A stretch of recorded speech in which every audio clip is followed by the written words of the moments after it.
wapo ambao wameunganishiwa maji au wamejiunganishia maji kinyume cha taratibu, aidha kwa kushirikiana na watu wetu au kwa kutumia watu wengine ambao wanaweza kufanya kazi hizo kwenye miundombinu yetu, akaunganishiwa maji.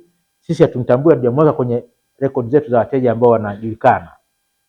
Kwa hiyo tunaomba kama kuna, si naita illegal connection, hao illegal connection, hao wateja haramu, hao wateja haramu, nitumie neno haramu, wateja haramu hao, mkiwatambua mtupe taarifa zao, kwa sababu wako kwenye maeneo yenu. Kwa hiyo naomba sana mtusaidie kutupatia taarifa zao.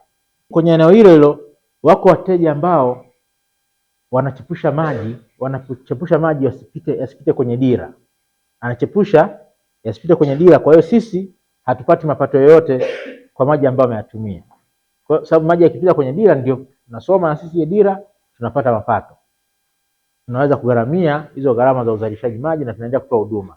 Lakini kama akichepusha, maana yake tutakosa hizo fedha za kuendelea kutoa huduma endelevu.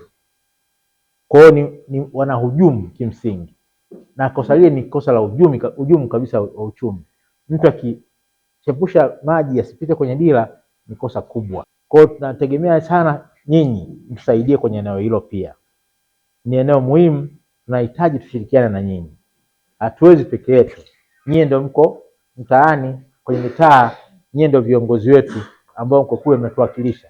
Mnaweza kutusaidia.